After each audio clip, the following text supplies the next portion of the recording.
আসসালামু আলাইকুম সবাইকে স্বাগতম জানাচ্ছি আমাদের হালকোর ইঞ্জিনিয়ারিং টেলসের এপিসোড নাম্বার 4-এ। সো এই এপিসোডের গত ভার্সনে আমরা মনির ভাইয়ের সাথে কথা বলছিলাম অ্যান্ড মনির ভাইয়ের স্টোরি সম্পর্কে জানছিলাম আর কি। সো আমরা এই ভার্সনে যেটা করব সেটা হচ্ছে আমাদের কাইন্ড অফ এটা একটা গাইডলাইন সেশনে আমার ভাইয়া তোমাদেরকে গাইড করার চেষ্টা করবে যে তোমাদের ইঞ্জিনিয়ারিং অ্যাডমিশনটা আসলে কীভাবে চালানো উচিত বা ইঞ্জিনিয়ারিং যে ফ্লোটা আছে সেটা কীভাবে হওয়া উচিত।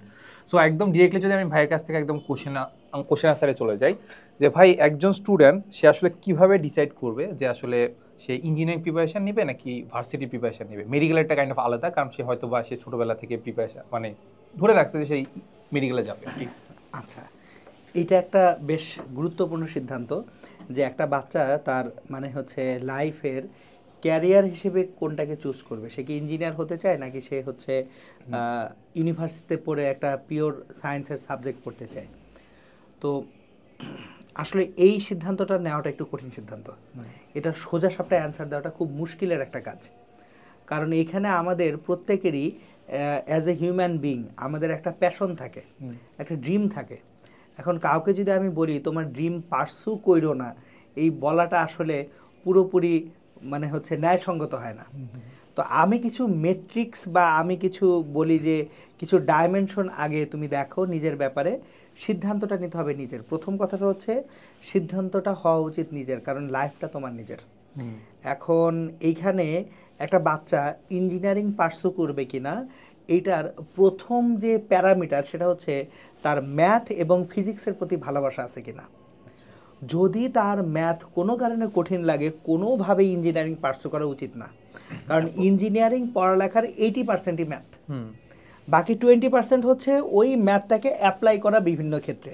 সো এখন কেউ ম্যাথ পারে না, সে পড়তে গেছে ইঞ্জিনিয়ারিং। সো যার কাছে ম্যাথ কঠিন লাগে বা ম্যাথমেটিক্যাল লজিক মনে হয় যে না আমার ঠিক ওয়েল ডেভেলপ না, তার ইঞ্জিনিয়ার না হওয়া উচিত। কারণ সেক্ষেত্রে হয়তোবা দেখা গেল সে একটা ইঞ্জিনিয়ারিং ইউনিভার্সিটিতে চান্স পেল, কিন্তু যখন সে পড়তে যাবে তখন সে খুব ফ্রাস্ট্রেশনে পড়ে যাবে, কারণ একটার পর একটা ম্যাথ কোর্স করতে হবে তাকে। এবং দেখা যাবে যে কোর যে কোর্স আছে সেগুলো আসলে ম্যাথ রিলেভেন্ট কোর্সই। সো আমাদের ইঞ্জিনিয়ারিং মানেটাই হচ্ছে আমাদের ডে টু ডে লাইফে ম্যাথের যে অ্যাপ্লিকেশন। সো থিওরিটিক্যাল ম্যাথটা হচ্ছে সেটা শুধুমাত্র ম্যাথ, কিন্তু আমরা ওই ম্যাথটাকে অ্যাপ্লাই করে প্রবলেম সলভিং টেকনিক ডেভেলপ করি। ইভেন অনেকেরই এখন একটা ফ্যাসিনেশন থাকে সিএসসি পড়বো, কিন্তু সে অ্যালগরিদম কি বোঝেই না। সো যে অ্যালগরিদম বোঝে না সে যদি সিএসসি পড়ে, তার প্রথম যে জটিলতা হচ্ছে সে কিন্তু প্রবলেম সলভার না। তাহলে সে যখন কোডিং করতে যাবে একটা প্র্যাকটিক্যাল প্রবলেমকে সে সলভ করতে পারবে না। সো আবারও বলতেছি, কারো ম্যাথ ব্রেইন যদি মনে হয় উইক, তার ইঞ্জিনিয়ারিং পার্সু না করা উচিত। সো এটা তো কাইন্ড অফ গেলে একটা প্যাশনের কাহিনী যে আসলে তার কোনটা ভালো লাগে। সো এখন যেটা আমরা দেখতে পাচ্ছি রীতিমতো কয়েকদিন ধরে, যে হয়তোবা তার ইঞ্জিনিয়ার হওয়ার ইচ্ছা ছিল বা ছোটোবেলা থেকে হয়তোবা চিন্তা করছে যে না ইঞ্জিনিয়ারিংয়ে যাবে, বাট এখন যেটা দেখা যাচ্ছে যে আমাদের তার হয়তোবা এইচএসসিতে কোনো একটা বোর্ডের কোনো একটা সার্টেন সাবজেক্টে সে হচ্ছে হয়তোবা এ প্লাস পাবে না, সে ধরে নিচ্ছে এ প্লাস পাবে না। সো এখন তার মনে হচ্ছে যে হয়তোবা সে বুয়েটে বা চুয়েটে পরীক্ষা দিতে পারবে না। সো এখন তার মনে হচ্ছে কি যে সে ইঞ্জিনিয়ারিং প্রিপারেশন নিবে নাকি আসলে কাইন্ড অফ হচ্ছে একটু সুইচ করে ভার্সিটির দিকে যাবে, যাতে যেহেতু সে ভার্সিটির দিয়ে হয়তো বা ভার্সিটিতেই চান্স পাবে এমন কিছু। আচ্ছা, আমার এখানে অ্যান্সারটা দুই ভাগে ভাগ করে দিব। যারা একটু ভালো স্টুডেন্ট, যে না আমার বেসিক ভালো আছে ইনশাল্লাহ, আমি জিনিসপত্রগুলো পড়ে আসছি এবং যার অ্যাটলিস্ট সবগুলা বই একবার করে গুছায় পড়া আছে, তার যে ইচ্ছাটা ছিল সেই ইচ্ছা থেকে দূরে সরার দরকার নেই। কেন দরকার নাই? কারণ হচ্ছে ভালো স্টুডেন্ট যে কোনো মুহূর্তে সুইচ করতে পারে। কারণ হচ্ছে তোমার ইঞ্জিনিয়ারিং প্রিপারেশনের সাথে বিশ্ববিদ্যালয়ের প্রিপারেশনের খুব বেশি কিন্তু মৌলিক তফাৎ নাই। তফাৎটা শুধু ক্যালকুলেটর ছাড়া ক্যালকুলেশন করায়। তাহলে কেউ যদি ইঞ্জিনিয়ারিং প্রিপারেশনটা নেয়, অবশ্যই ভালো স্টুডেন্ট বলতেছি, শুরুতে কি বলছি, যারা ভালো স্টুডেন্ট, যাদের সকল বইপত্র মোটামুটি গুছিয়ে পড়া আছে, নতুন করে কিছু পড়তে হবে না, তার একটা দুইটা পরীক্ষা যদি খারাপ হয়ও আমি বলবো ইঞ্জিনিয়ারিং প্রিপারেশন নিতে থাকো। কেন? কারণ একটা প্রিপারেশনে তুমি কতগুলো পরীক্ষা দিতে পারবা চলো আমরা দেখি। BUET, KUET, RUET, CUET, MIST, Bangladesh university of textiles, IUT, SUST, এই 8টা পরীক্ষা কিন্তু জাস্ট একটা প্রিপারেশনে। তাহলে আমি বুয়েটের জন্য যদি মনোনীত নাও হই, বুয়েটের পরীক্ষা যদি দিতে নাও পারি, আমার হাতে কিন্তু আরও অনেকগুলো অপশন আছে। আর বুয়েটে তো প্রিলিতে একেবারে কম সংখ্যক যে স্টুডেন্ট নেবে তা তো না। বুয়েট প্রিলিতে মিনিমাম বসতে দেয় 12,000 মিনিমাম, আর 20,000 পর্যন্ত বুয়েট প্রিলিতে অ্যালাউ করে। তাহলে বুয়েটের তো এই বাংলাদেশ থেকেই পোলাপানগুলোকে টেক করতে হবে, তাই না? সুতরাং যদি এরকম কারো মনে হয় যে পার্টিকুলার কোনো একটা বোর্ডের প্রশ্নটা একটু খারাপ হয়েছে, আমাদের পরীক্ষাটা একটু খারাপ হয়ে গেছে, রেজাল্ট আশানুরূপ হবে না, এইটা এখন তোমার মনে হচ্ছে, দেখা যাবে রেজাল্ট হওয়ার পরে দেখা গেল যে না, সে অ্যাকচুয়ালি ভালো রেজাল্ট আল্লাহর মধ্যে করে ফেলছে। সো এই রিস্কে যাওয়াই যাবে না যে আমার পরীক্ষাটা খারাপ হয়েছে আমি এই প্রিপারেশন নিব না। আমি প্রিপারেশন নিয়ে যাব, কিন্তু আমি একটা ব্যাকআপ প্ল্যান রাখবো যাতে ইউনিভার্সিটির প্রিপারেশনটা আমার গুছানো থাকে। আচ্ছা, এটা গেল আমার অ্যান্সারের প্রথম পার্ট। আচ্ছা, এবার দ্বিতীয় পার্টে আসি, যে একজন আছে যার পড়ালেখাটাই দুর্বল ছিল, সো সে পরীক্ষায় ভালো করতো যদি প্রশ্নটা সহজ হইতো, এখন প্রশ্ন কঠিন হয়েছে, ওর পরীক্ষা হয়ে গেছে খারাপ, তাহলে আমি ওকে সেফ গেম খেলতে বলবো। তাকে আমি বলবো না ইঞ্জিনিয়ারিং প্রিপারেশন নেওয়ার দরকার আছে, হাফ হার্টেড শট না খেলে একেবারে সিম্পলি বিশ্ববিদ্যালয়ে করার জন্য প্রস্তুতি বা জিএসটি আছে জিএসটির জন্য প্রস্তুতি শুরু থেকে নিলে সেটা আমার জন্য মনে হয় যে বেটার হবে তার জন্য। সো ভাই, এখন একটা স্টুডেন্ট সাপোজ ইঞ্জিনিয়ারিং প্রিপারেশন নিবে, সে ভেবে রাখছে, প্লাস এখন হচ্ছে ডিসাইডও করে ফেলছে বা ভর্তি হয়ে গেছে, নর্মালি সে ডিসাইড করে যে অফলাইনে পড়বে। সো অফলাইনের ক্ষেত্রে দেখা যাচ্ছে যে হয়তোবা সে তার যে বাসস্থান বা যে সে থাকে সেখানে হয়তো বা সে গ্রামাঞ্চলে আছে, এখন তার আপনার কি মতে যে ও কি আসলে ঢাকায় এসে কোচিং করা উচিত কিনা? এখানে আসলে অনেক কিছুর উপরে জিনিসটা ডিপেন্ডেন্ট। আসলে যদি কারো সামর্থ্য থাকে অবশ্যই ঢাকায় এসে কোচিং করা উচিত, যদি সামর্থ্য থাকে। এখন এই সামর্থ্যটা শুধু ফিনান্সিয়াল সামর্থ্য না, কারণ এই অল্প সময়ের মধ্যে এসে ঢাকায় অ্যাডজাস্ট করার একটা ব্যাপার আছে। সো ধরা গেল কারো ফাইন্যান্সিয়াল ব্যাকগ্রাউন্ড ভালো, টাকা পয়সা নিয়ে কোনো সমস্যা নেই, কিন্তু ঢাকায় এসে তার অ্যাডজাস্ট করতে 1 মাস চলে গেল, এই 1 মাস অ্যাডজাস্টমেন্ট টাইমে কিন্তু তার পড়ালেখা নষ্ট হয়ে যাবে। কারণ আমরা যখন একটা লোকেশন চেঞ্জ করে আরেকটা ডিফারেন্ট লোকেশনে যাই, সেখানকার খাবার, পানি, আবহাওয়া, চারপাশের পরিবেশ, এগুলো সবগুলো এক একটা ইম্পর্টেন্ট ফ্যাক্টর। সো আমি বলবো যদি সামর্থ্য থাকে এবং কোপ আপ করার মেন্টালিটি বা অ্যাবিলিটি থাকে তাহলে ঢাকায় আসো বা বিভাগের শহরে যাও। কিন্তু যদি সামর্থ্য না থাকে বা সামর্থ্য থাকলেও কোপ আপ করার মেন্টালিটি না থাকে, এখন অ্যাকচুয়ালি বিভাগীয় শহর বা ঢাকা শহরে আসাটা হয়তো বা উল্টা হিতে বিপরীত হতে পারে। আচ্ছা, সো ভাই আরেকটা কোশ্চেন করবো যে ভাই ইঞ্জিনিয়ারিং প্রিপারেশনের ক্ষেত্রে আমরা যেটা দেখতে পাই যে ভর্তি হওয়ার পরপরই আমাদেরকে কাইন্ড অফ হচ্ছে এত লেভেলের একটা বই দিয়ে দেয়, ঠিক না? সো প্রথমে থাকে হয়তো বা কোশ্চেন ব্যাংক থাকে, কনসেপ্ট বুক থাকে, এরপরে সাল ওয়াইজ কোশ্চেন ব্যাংক থাকে, তারপর হচ্ছে ভার্সিটি ওয়াইজ কোশ্চেন ব্যাংক থাকে। সো এখন মানে একদম পার্টিকুলারলি জিজ্ঞাসা করি, তাহলে আসলে আমাদের কতগুলো বই পড়া উচিত বা কি কি বই পড়া উচিত আর কি ইঞ্জিনিয়ারিং এর জন্য পার্টিকুলারলি? আল্লাহু আকবার, এটা একটা মানে এই কোশ্চেনের অ্যান্সার করতে গেলে আসলে যাই হোক, কোশ্চেনের যদি আমি ডিরেক্ট সোজা সাপটা চাচা ছোলা অ্যান্সার দিই, চান্স পাওয়ার জন্য কোশ্চেন ব্যাংকের বাইরে কিচ্ছু দরকার নেই। যে বই পড়া আছে, কোশ্চেন ব্যাংক সলভ করা আছে, মিনিমাম 10 বছরের কোশ্চেন ব্যাংক গুড এনাফ। এখন বই এবং কোশ্চেন ব্যাংক সলভ করার পরে যদি সময় পাওয়া যায় তাহলে কনসেপ্ট বুক গাইড পড়তে পারে। কিন্তু আমার বই পড়া নাই, প্রশ্ন ব্যাংক সলভ করা নাই, একেবারে মানে হচ্ছে আসছে কনসেপ্ট বুক পড়ে উল্টায় ফেলবো, এই গাইড পড়ে উল্টায় ফেলবো, ওই প্র্যাকটিস বুক পড়ে উল্টায় ফেলবো, লাভ নেই। অ্যাকচুয়ালি এত বই ডিজাইন করা হয় কাদের জন্য? যারা ওই 2 বছর সব পড়ে আসছে। মানে মূল প্রবলেমটা কোথায়? মূল প্রবলেমটা হচ্ছে বাংলাদেশে অবশ্যই প্রত্যেক বছরে 4-5 হাজার এরকম স্টুডেন্ট থাকে যারা 2 বছর একদম সব পড়ে তামা করে ফেলছে। ও এখন এসে 3 মাসে কি করবে? ওর জন্য ম্যাটেরিয়ালস দরকার। সো কোচিংগুলো আসলে ম্যাটেরিয়ালস দেয় ওদের জন্য। কিন্তু যে একটু দুর্বল, যে বইটাই পড়ে নাই, ওতেই ম্যাটেরিয়ালস খুলেই এটা কি হইলো, এ তো আমি জীবনে দেখি নাই, অথচ ওটা কিন্তু ওর এইচএসসিতে পড়ে আসার কথা। আমি সবাইকে এই কথাটা বলি, কারো যদি কোনো একটা বোর্ড কর্তৃক অনুমোদিত বইয়ের সকল ম্যাথ করা থাকে, সেটা ফিজিক্স হোক, কেমিস্ট্রি হোক, ম্যাথ হোক, বা বোর্ড কর্তৃক অনুমোদিত কোনো একটা বইয়ের সকল তথ্য বায়োলজির জন্য যদি পড়া থাকে, ওর যে কোনো কনসেপ্ট বুকের 70% হয়ে গেছে, 30% সে নতুন ইনফরমেশন পাবে। তো আসলে মনে হচ্ছে বই 21টা, মনে হচ্ছে বই 22টা, আসলে বই 21-22টা না, 70% যদি আমার পরিচিত কন্টেন্ট হয়, তাহলে একটু দেখো, ডু দ্য ম্যাথ, 20টা বই হইলে তার 30% মানে আসলে 6টা বই। তো এখানে আসলে মেইন বইয়ের ক্ষেত্রে আমরা ভাই একটা প্রচলিত কথা আছে যে কেতাবউদ্দিনের ম্যাথের ক্ষেত্রে এক্স্যাক্টলি যে কেতাবউদ্দিনের বই পড়া ছাড়া আসলে বইটা চান্স পাওয়া যাবে না। সো ভাই এইটাকে আপনি কিভাবে দেখেন? এইটা জাস্ট নর্মাল, আমাদের সমাজে অনেক ট্যাবু আছে, তার মধ্যে একটা ট্যাবু। সেটাই। কেতাবউদ্দিন স্যারের বই অবশ্যই ভালো বই, বইটা প্র্যাকটিস করলে অবশ্যই তুমি আগায় থাকবা, বাট এইটা মানে এই না যে তুমি ওইটা না পড়লে চান্স পাবা না। হ্যাঁ সেটাই। সো এখন ধরেন একটা স্টুডেন্ট হচ্ছে প্রথমে তো এক তো বললাম যে ভর্তি হয়ে গেল, সো ইঞ্জিনিয়ারিং ক্ষেত্রে ভর্তি হইলো। এখন ওই যে যেটা বললাম যে আপনি এর আগেও হয়তো বলছিলেন যে লাইভ ক্লাস আর রেকর্ডেড ক্লাস, তো আপনি কোনটাকে প্রেফার করেন? আমি সবসময় রেকর্ডেড ক্লাস প্রেফার করি। কেন? কারণটা খুব সিম্পল, যে এখন লাইভ ক্লাসে আমি নাম্বার ওয়ান হচ্ছে যেটা লেখা হচ্ছে সেটা আমি লিখতেছি না, লেখা হচ্ছে না, আমার খাতায় লেখা হচ্ছে কম। নাম্বার টু হচ্ছে লাইভ ক্লাসে একটা টেন্ডেন্সি থাকে, একটু জিজ্ঞেস করি তো, একটু কমেন্ট করি তো, তাহলে ফোকাসটা সরে যায়। রেকর্ডেড ক্লাসে কিন্তু এই জিনিসগুলোর সমস্যাটা তৈরি হওয়ার সুযোগ নেই, কারণ সে কমেন্ট করার সুযোগ নেই তার। তারপর হচ্ছে যে পজ করে আবার লেখা যাচ্ছে জিনিসটা। তো আমি এই জন্য মানে এখনকার বাচ্চা কাচ্চাদের জন্য অ্যাকচুয়ালি যারা রিলস দেখে অভ্যস্ত বেশিরভাগ সময়ে, তাদেরকে আমি বলবো যে না, তোমরা রিলস দেখা বাদ দাও, রেকর্ডেড ক্লাসই বেশি করো। ওকে। সো মোটামুটি আমরা এখান থেকে কাইন্ড অফ হচ্ছে আমরা প্রিলিমিনারি ব্যাপারটা বুঝে ফেলছি যে আমাদেরকে আসলে প্রিপারেশন কীভাবে শুরু করতে হবে। সো প্রিপারেশন ভাই মোটামুটি আমরা শুরু করে ফেলছি।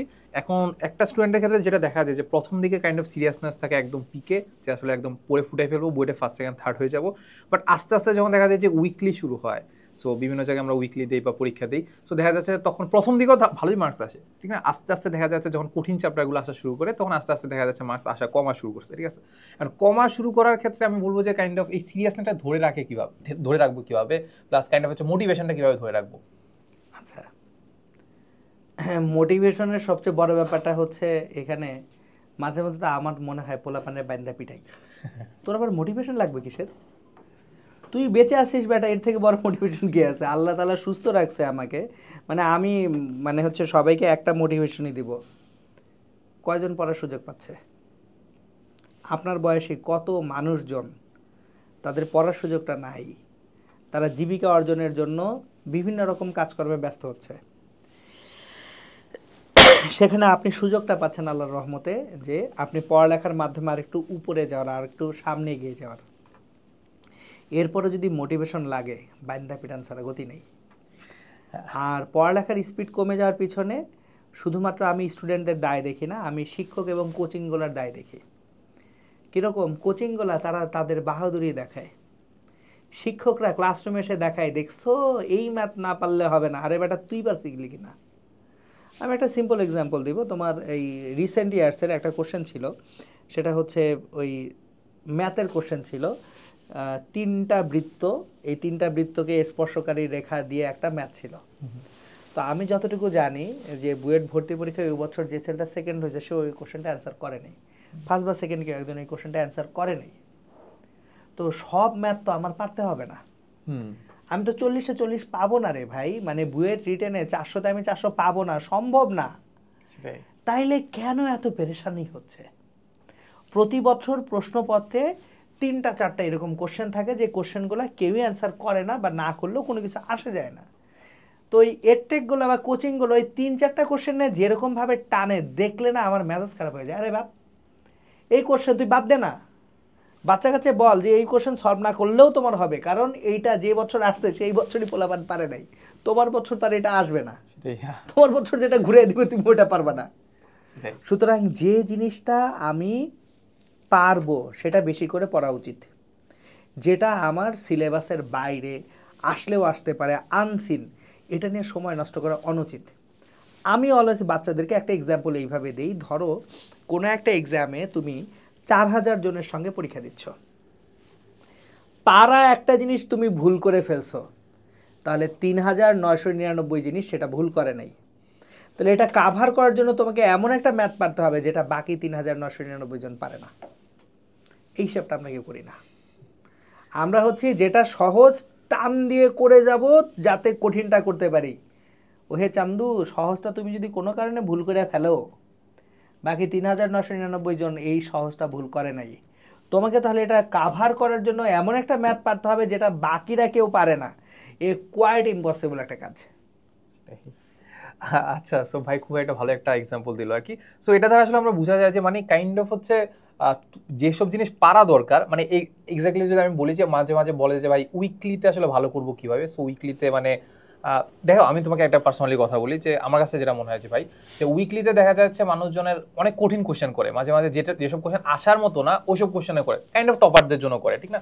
তো এখন মানুষজন ভেবে রাখে যে যেহেতু এখানে এই উইকলিতে আমি ভালো করতেছি না, হয়তো আমি ইঞ্জিনিয়ারিং এর যোগ্য না। কিন্তু ব্যাপারটা হচ্ছে আমার কাছে পার্সোনালি যেটা মনে হয় যে দেখা উচিত যে এখানে কোনটা আমার পারার মতো ছিল আমি পারি নাই। ওইটা যদি পারি তাহলে বাকিটা হচ্ছে দেখবো যে আমার র্যাঙ্ক কতটুকু আগায়, যে ওই টপার লেভেলের কোশ্চেনগুলো আমি পারি কিনা, এটা দেখলেই তো হচ্ছে। সো এই হচ্ছে কথা। সো এবার ভাই আমি জাস্ট লাস্টের দিকে যদি চলে যাই, যে প্রিপারেশন মোটামুটি আমি নিয়ে ফেলছি, এখন লাস্ট মোমেন্টে হয়তো বা আমার 1 মাস সময় আছে বা 1 সপ্তাহ সময় আছে, তাহলে ওইখানে কি প্রিপারেশনের ক্ষেত্রে আলটিমেটলি লাজারে এমন হয় যে হয়তো বিভিন্ন কোচিং সেন্টারে ফাইনাল মডেল টেস্ট হচ্ছে। সো অনেকে দেখা যায় যে হয় ফাইনাল মডেল টেস্ট দেয়, এটা হয়, আর অনেকে দেখা যায় যে ফাইনাল মডেল টেস্ট না দিয়ে নিজে প্র্যাকটিস করতে থাকে, যে আমি এই টাইমটা নিজে প্র্যাকটিস করবো। সো লাস্ট টাইমের প্রিপারেশনটা নিয়ে যদি একটু বলতে। বেসিক ব্যাপার হচ্ছে যে আমি সবসময় মডেল টেস্টগুলো দিতে বলি, ফাইনাল মডেল টেস্ট অবশ্যই এমন কোথাও দিতে হবে যে জায়গাটায় প্রশ্নের স্ট্যান্ডার্ড মানে বলতে যেটা আমি বোঝাচ্ছি, যেটা বুয়েটের অনুরূপ কোশ্চেনগুলো সাধারণত করে, সেসব জায়গাটাই দিতে হবে। খুঁজতে হবে একটু যে আমাদের দেশে অফলাইনে বেশ কিছু কোচিং আছে এখন, সো খুঁজতে হবে যে প্রিভিয়াস ইয়ার্সগুলায় কারা বুয়েটের অনুরূপ প্রশ্নগুলায় মডেল টেস্টগুলো নিত, তাদের ওখানে যে পরীক্ষাটা দিতে হবে। এবং পরীক্ষা দেওয়াটা আসলে এইখানে জরুরি, কারণ আমি আগের পডকাস্টেও একটা কথা বলছি যে আমি যেভাবে চিন্তা করছি আর এখনকার বাচ্চা কাচ্চা যেভাবে পড়ে দুইটা এক না। এখনকার বাচ্চা কাচ্চার লেখার প্র্যাকটিস খুবই কম। আমি সারাদিন লিখতাম, তো আর কত লিখবো, কিন্তু এখনকার বাচ্চা কাচ্চা তো লিখতেছে না। তাহলে বুয়েটের যে 2 ঘন্টার একটা রিটেন এক্সাম দেওয়া, এই রিটেন এক্সামটা সে যদি অ্যাটলিস্ট 10 বার না দেয় তাহলে কিন্তু তার প্র্যাকটিসটা হবে না ভাই। সুতরাং যখন আমরা ফাইনাল মডেল টেস্টগুলো আসে, পেপার ফাইনাল, সাবজেক্ট ফাইনাল, তারপর হচ্ছে চূড়ান্ত মডেল টেস্ট, এই পরীক্ষাগুলো দিলে যেটা হয় টাইম ম্যানেজমেন্টটা সুন্দরভাবে গুছিয়ে আসে। সো আমি আসলে বাসায় প্র্যাকটিস করলে অবশ্যই হবে না যে তা বলছি না, কিন্তু কারো যদি মনে হয় যে তার টাইম ম্যানেজমেন্ট ভালো না, যে আমি কি in proper time properly answer করতে পারতেছি কিনা, অবশ্যই মডেল টেস্ট দেওয়া দরকার। আচ্ছা, সো এবার আমরা ধরেন চলে গেলাম যে আমাদের এক্সাম নাইটে। সো এক্সাম নাইটে ব্যাপারটা হয়েছে মানে এক একজনের কাইন্ড অফ স্ট্র্যাটেজি এক এক রকম থাকে। অনেকে যেটা করে পুরো রাত জেগে পড়ে, যেমন আমি আনাস ভাইয়ের ব্যাপারটা দেখছিলাম যে ভাই বলছে যে মানে মানে কাইন্ড অফ হচ্ছে আমি মরে যাব তাও আমি পড়বো, জাস্ট আমি যতক্ষণ পর্যন্ত পড়া শেষ না হবে ততক্ষণ পর্যন্ত আমি পড়বো, কাইন্ড অফ এমন ছিল। আবার অনেকে যেটা সাজেস্ট করে সেটা হচ্ছে একদম পরীক্ষার আগে আসলে একদম ভালো একটা স্লিপ, ভালো একটা ঘুম করে মেনটেন করে আসলে ওইটা করার জন্য। সো আপনার স্ট্র্যাটেজিটা কেমন ছিল? খুবই সিম্পল। প্র্যাকটিস ম্যাচে কেউ যদি ইনজুর্ড হয় ফাইনাল ম্যাচ আর খেলতে পারবে? As simple as that. সেটাই। তাহলে আর আর আমরা যদি বলি যে আমাদের এক্সাম হলে স্ট্র্যাটেজি কেমন ছিল ভাই আপনার? এক্সাম হলে গেছি, এখন পরীক্ষা দিব, কোশ্চেন যা হোক অ্যান্সার করতে হবে। মানে ওইখানে কি আলটিমেটলি আমাদের কোনো ধরনের স্ট্রং পয়েন্ট ছিল আপনার, যে কোন সাবজেক্টটা স্ট্রং বা কোনটা আগে দিব? কিছুই না, কিছুই না। গেছি। আমার পরীক্ষার কথা যদি আমি বলি, বুয়েট অ্যাডমিশন টেস্টে গেলাম, পদার্থবিজ্ঞান কোশ্চেনটা খুইলা প্রথম 3টা দেখলাম ফার্স্ট পেজে, মনে হচ্ছে গুতাগুতি করলে হবে, ঠিক আছে বাদ। পরের 3টা দেখলাম, এটাও মনে হচ্ছে গুতাগুতি করলে হবে, বাদ। পরের 3টা দেখলাম, না গুতাগুতি করলে হবে, বাদ। প্রথম 9টা কোশ্চেন আমি টাচই করি নাই। আমার কথা হচ্ছে আমি যতক্ষণ পর্যন্ত ভুল না করে অ্যাকুরেটলি অ্যান্সার করতে পারবো ততক্ষণ আমি কনফিডেন্স বাড়তে থাকবে। সো আমি প্রথম দফায় 9টা কোশ্চেন কিন্তু বাদ দিছি, এরপর আমি বোধহয় 12টা বা 13টা কোশ্চেন টানা করে ফেললাম। সো এই যে 12-13টা কোশ্চেন আমি টানা করে ফেললাম, আমার কিন্তু কনফিডেন্স বেড়ে গেল। এবার আসলাম আমি 9টার দিকে, আবার ফেরত আসি যে দেখি তো এখন কি হয়। কিন্তু আমি প্রথম একটা কোশ্চেন অ্যাটেম্প্ট নিলাম এবং সেটা যদি না হয়, এমন হতেই পারে ওই দিন আমার পরীক্ষা জাস্ট বরবাদ, আমার কনফিডেন্স নাই হয়ে গেছে, আরে মিলল না তো। সো এই জন্য এক্সাম হলের স্ট্র্যাটেজি খুব সিম্পল, যেটা পারি না সেটা শুরুতে অ্যান্সার করা যাবে না। প্রথমবার শুধু পারা জিনিসগুলো অ্যান্সার করতে হবে। আমি যদি মানে হচ্ছে প্রিলি নিয়ে কথা বলি যে 100টা এমসিকিউ আছে, তাহলে প্রথম দফায় আমি যখন অ্যান্সার করতে থাকবো, 1 পারি, 2 পারি না, বাদ। 3 পারি না, বাদ। 4 হয়তোবা চেষ্টা করলে হবে, ঠিক আছে এখন না, পরে চেষ্টা করব। এইভাবে যদি আমি 1 থেকে 100 পর্যন্ত করে যাই, দেখা যাবে প্রথম দফায় আমি হয়তো 50টা 55টা করে ফেলছি, আমার কিন্তু এখনো কোনো ভুল হয় নাই মানে আমার কনফিডেন্স হাই। এবার যখন আমি এসে এই চেষ্টাগুলো করব, আমার কিন্তু এখন আর পারা জিনিস ভুল হওয়ার সুযোগ নেই প্রেসারে পড়ে। কারণ আমি পারা জিনিস সব অ্যান্সার করে ফেলছি। সো এই কমন স্ট্র্যাটেজিটা আমাদের বাচ্চা কাচ্চারা ফলো করতে পারে না, হাইপার হয়ে যায়। এরা যেটা করে, আল্লাহ এক ছাইড়া দুয়ে যাব, এক ছাইড়া শুধু দুয়ে যাব না, অ্যাডমিশন টেস্টে যদি ভালো করতে হয়, আমি যখন এক ছেড়ে দিয়ে দুয়ে যাচ্ছি, এক নিয়ে চিন্তাও করা যাবে না। কিন্তু অনেক সময় আমাদের চিন্তা হয়, আচ্ছা এক কি এইভাবে করলে হইতো না, আরে ভাই ও তুমি ছেড়ে দিয়ে চলে আসছো, বাদ দাও না, তুমি দুইয়ে ফোকাসড হও। সো রিটেন স্ট্র্যাটেজিও সেম, যেটা পারি অ্যান্সার করব, যেটা পারি না অ্যান্সার করব না, যেটা মনে হয় চেষ্টা করলে হবে ও পরে প্রথম দফায় যতগুলো আমি প্রথম দফায় পারি করে ফেলবো, তাহলে কিন্তু আমার পারা জিনিস ভুল করার সম্ভাবনা জিরো করে ফেললাম আমি। এরপর আমি গুতাগুতি করি, ভুল হলেও টেনশন নাই, যেগুলো পারার সেগুলো পেরে গেছি। আচ্ছা ভাই, এখানে আরেকটা জিনিস জানার ছিল, সেটা হচ্ছে অনেকে জিজ্ঞেস করে যে ভাই আমি নোট করবো কিনা, হয়তো আমার এইচএসসিতে ভালো একটা নোট ছিল, ওই নোটটা কি সামনে নিয়ে আগাবো কিনা, নাকি আমার অ্যাডমিশনে নতুন করে নোট করা উচিত, নাকি আমার নোট করা উচিতই না, যে আমি বইয়ের মধ্যে হয়তো লিখে রাখলাম। সো এটা আসলে পার্সন টু পার্সন ভ্যারি করে। এটা হচ্ছে যে যেভাবে পড়ে অভ্যস্ত। ব্যাপারটা হচ্ছে কেউ হয়তো বা বইয়ের মধ্যে বইয়ের মার্জিনের নোট লিখে অভ্যস্ত, সে অবশ্যই বইয়ের মার্জিনের নোট লিখবে। অনেকে আবার স্টিকি নোটস বইয়ের মধ্যে লাগিয়ে রাখে, সেই স্টিকি নোটস নেবে। এটা আসলে না পারফেক্ট স্ট্র্যাটেজি বলে এখানে কিছু নাই। যে যে মডেলে কমফোর্টেবল বা যে যেভাবে পড়ে অভ্যস্ত, আমি বলবো তুমি একাডেমিকে যেভাবে পড়ে আসছো, স্টাইলটা এখন এসে অ্যাডমিশনে 3 মাসে চেঞ্জ করা আসলে খুব কঠিন কাজ। হ্যাঁ এক্স্যাক্টলি, এখানে কাইন্ড অফ আমি যদি একটু বলতে চাই, যে দেখা যাচ্ছে আমরা যখন গাইডলাইন দেই, আমাদের তো দেখতে পাচ্ছ এক এক ভাই এক এক রকম গাইডলাইন দেয়। সো গাইডলাইনের মাঝখানে দেখবা ডিফারেন্স দেখতে পাবা। আমি যেটা বলি যে আনাস ভাই যেটা দেখছিলাম, আনাস ভাই একই লাইভে এসে আনাস ভাই বলতেছিল যে নোট করার কি দরকার, নোট করার দরকার নেই, কারণ আমি 2 বছর আছে, 2 বছর বা এখন অ্যাডমিশন কথা 3 মাস আছে, 3 মাসে আমি কখন নোট করবো, কখন পড়বো। বাট আমি এসে আবার সেম লাইফটাতে আমি এসে বলতেছি যে না, নোটটা ইম্পর্টেন্ট, কারণ দেখা যাচ্ছে যে যখন বই পড়তে যাবা, রিভিশন দিতে যাবা, তখন তো আসলে মানে এত বইয়ের মাঝখানে এত এত লাইন কখন পড়বা, নোটটা পড়বা, ঠিক না? সো এই হচ্ছে কথা, যে মানে তোমার কাছে তুমি একটু নিজে ইমপ্লিমেন্ট করে দেখো তোমার লাইফে, বা হয়তো বা কয়েকদিন ইমপ্লিমেন্ট করে দেখো যে তোমার জন্য আসলে কোনটা সুইটেবল আর কি। আচ্ছা, সো আমি এখানে একটা ছোট্ট জিনিস অ্যাড করে দেই, নোট করো না করো একটা জিনিস লাগবেই। এক্সামের আগের রাত্রে 6টা পেপার কিভাবে রিভিশন দিবা? এটা সবার একদম কমন কোশ্চেন, যে ভাই পরীক্ষার আগের রাত্রে তো মাথা আওলায় যায়। আমি যদি পার্টিকুলারলি বলি, আমি বুয়েট অ্যাডমিশন টেস্টের আগের রাত্রে কোনো পড়ালেখাই করি নাই। বুয়েট অ্যাডমিশন টেস্টের দিন সকালবেলা, আমার এখন এক্স্যাক্ট খেয়াল আছে, আমার বাসা ছিল টঙ্গীতে, উত্তরা থেকে ভলভো বাসে উঠলাম। এই ভলভো বাসে বসে, ভলভো বাসের 2টা সিট ছিল, মুখোমুখি সিট। আচ্ছা, তো আমি এবং আমার আব্বু এক পাশের 2 সিটে, আমার একটা ফ্রেন্ড এবং তার আব্বু অন্য পাশের 2টা সিটে। তো আমার ফ্রেন্ড পড়তে পড়তে পাগল, আমি জানলা দিয়ে বাইরের পরিবেশ প্রকৃতি দেখে, আব্বা আমার গুতা দেয়, কিনে তুই কিছু পড়বি না? আমি আব্বার দিকে তাকাই বলে, আব্বা 2 বছর কি করছি? So I was relaxed, because যেটা আমার মাথায় আসার আছে, যেটা নাই সকালবেলা পড়ে আসবে না, ও সম্ভব না। সো আমি রাদার সাজেস্ট করি সবাইকে একটা জিনিস, সেটা হচ্ছে সবাই একটা ভুল খাতা বানাবা। সো হোয়াট ইজ ভুল খাতা? তুমি এই 3 মাসের তোমার জার্নিতে দেখা যাবে অনেক কিছু বিভিন্ন জায়গায় ভুল করতেছো, জানা জিনিস ভুল করতেছো, পারা জিনিস ভুল করতেছো। পরীক্ষার আগের রাত্রে তোমার দরকার যে জিনিসগুলো ভুল হতো এটা আগে রিভাইজ করা, কারণ যেটা পারো তুমি সেটা পারো ইনশাল্লাহ। যেটা পারো না বা যেখানে ভুল হয় সেটা রিভিশন করাটা জরুরি। এইভাবে আসলে রিভিশনের টাইমটা কমে আনা যায়। আর আরেকটা হচ্ছে ফর্মুলা শিট। নিজের ফর্মুলা শিট এখন থেকে ডেভেলপ করো। একটা চ্যাপ্টার যখন পড়বো, এই চ্যাপ্টার একটা ফর্মুলা শিট ডেভেলপ করো। ওখানে কোনো ম্যাথ থাকবে না, কি থাকবে? ফর্মুলা, কোন চিহ্নটা কোন সংকেতটা কি নির্দেশ করে, এটা গুছানো থাকলে সুবিধা হচ্ছে কি, তুমি পরীক্ষার আগে হঠাৎ করে মনে হলো আচ্ছা আমি তো এখানে চলতরিতের যে সূত্রগুলো আমি ভুলে গেছি, জাস্ট উল্টা দেখে নাও।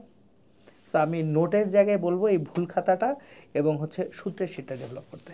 হ্যাঁ এক্স্যাক্টলি, মানে কাইন্ড অফ হচ্ছে তোমার এইচএসসি লেভেলে হয়তো বা নোটটা অনেক বড় ছিল, বাট ওইটাই কাইন্ড অফ একটু ছোট করে আনতে পারো, যে ফর্মুলা শীট বললেন, তারপর ছোটকে একেবারে কনসাইজ, যে পুরো জিনিসটা 2 ঘন্টায় যাতে পড়ে ফেলা যায়। যে ফিজিক্স কেমিস্ট্রি ম্যাথ মিলে 2 ঘন্টায় আমার রিভিশন কমপ্লিট ইনশাআল্লাহ। সো ইঞ্জিনিয়ারিং ক্ষেত্রে আই গেস তেমন কোনো কোশ্চেন নাই, বাট আমি আরেকটা জিনিস জানতে চাইবো যে ভাই অনেকে এখন যে ব্যাপারটা চলে আসছে যে ট্রিপলেট হওয়া, মানে আমি বুয়েট, মেডিকেল, ঢাকা ভার্সিটি সব জায়গায় আমি চান্স পাবো। সো এইটার ক্ষেত্রে কাইন্ড অফ আসলে মানে প্রিপারেশন নেওয়া উচিত কিনা, যদি উচিত হয় তাহলে আসলে কিভাবে নেওয়া যাইতে পারে? বেসিক ব্যাপার হচ্ছে ট্রিপলেট না, আরো যদি কিছু থাকে, টেট্রাপ্লেট যদি থাকে, পেন্টাপ্লেট, সবগুলোতে চান্স পাবো, সব জায়গায় চান্স পাওয়া পসিবল। এটা ইম্পসিবল না যদি কারো একাডেমিক সেই দক্ষতাটা থাকে। কারণ সিলেবাস তো ভাই একই সিলেবাসের উপরে পরীক্ষা হচ্ছে। সো আমাকে যদি কেউ বলে যে এত কিছু কিভাবে সম্ভব, আমি বলবো তুমি 2 বছর ফাঁকিবাজি করছো বলে সম্ভব না। তুমি যদি 2 বছর পড়ালেখা করে থাকো, এখন এসে 3 মাসে যে কোনো প্রিপারেশনই পসিবল। কিন্তু 2 বছর তুমি ঠিক মতো পড়ো নাই, ঘুরছো, বই ঠিক মতো শেষ হয় নাই। আমি যদি জিজ্ঞেস করি বায়োলজি বইয়ের আগা টু গোড়া প্রত্যেক লাইন বাই লাইন পড়া আছে কিনা, না ভাই পড়ি নাই। ম্যাথ বইয়ের প্রতিটা ম্যাথ করছো কিনা, না ভাই শুধু এই ম্যাথগুলো করছি। তাহলে তুমি আগে ভাই সিলেক্ট করো তুমি কই পরীক্ষা দিবা। সেটাই মানে হচ্ছে ট্রিপলেট কি তোমার তো মানে হচ্ছে সিঙ্গেল কোনো একটা জায়গায় চান্স পাওয়াটাও কঠিন হয়ে যাবে, যেহেতু তোমার সবগুলা বইয়ের সব কিছু পড়া নেই, ইনফরমেশনগুলো মাথায় নেই। আর আরেকটা জিনিস ভাইয়া, এখন ইদানিং এই যে গত বছর বা তার আগের বছর ঢাকা বিশ্ববিদ্যালয়ের ভর্তি পরীক্ষার প্রশ্ন যথেষ্ট স্ট্যান্ডার্ড হচ্ছে। বিশেষ করে গত বছর ফিজিক্সের কোশ্চেন একেবারে অস্থির হয়েছে। মানে আমি খুব খুশি। আমি খুশি কেন সেটার কারণটা বুঝিয়ে বলি।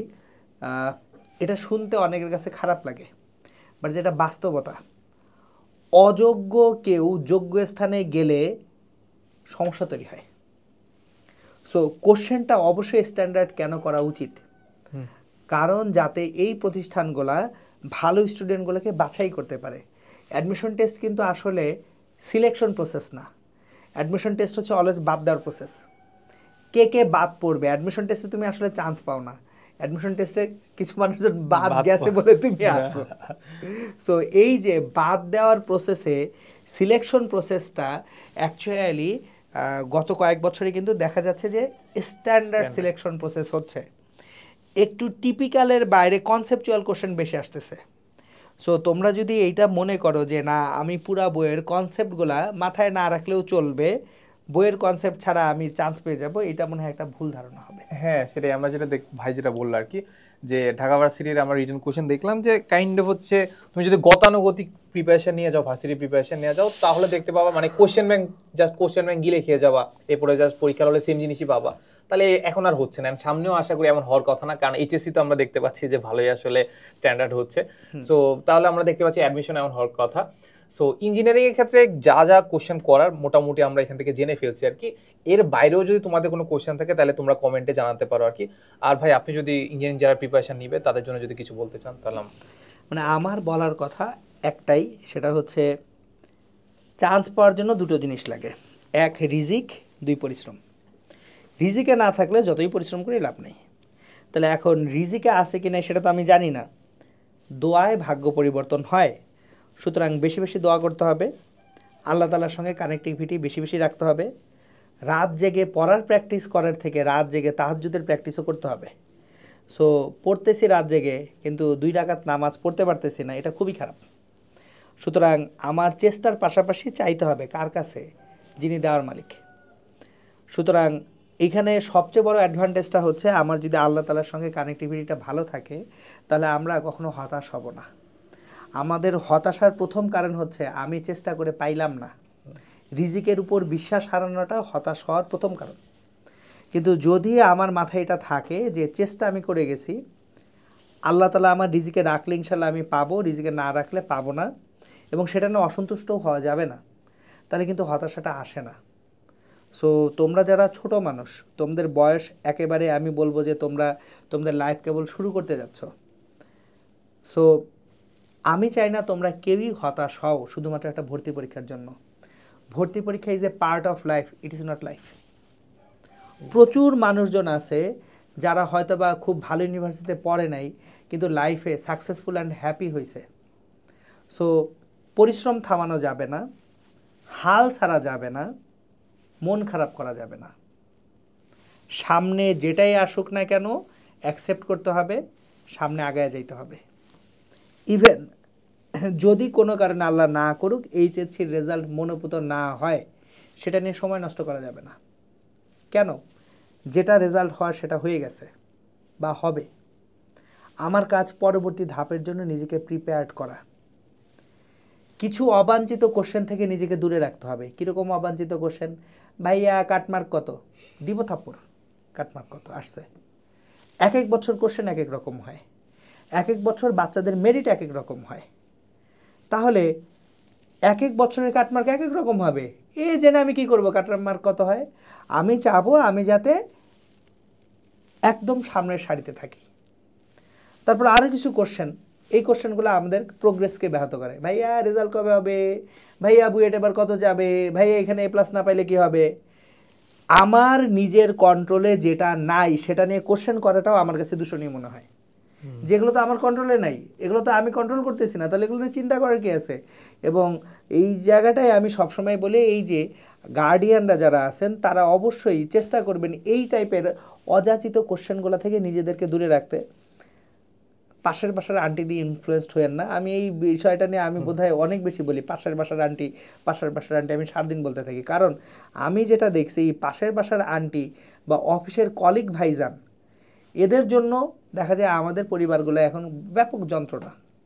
ওই ভাই কি করলো, ওই ভাইয়ের বউ কি করলো, ওই ভাইয়ের বউ না, ওই ভাইয়ের বাচ্চা কি করলো,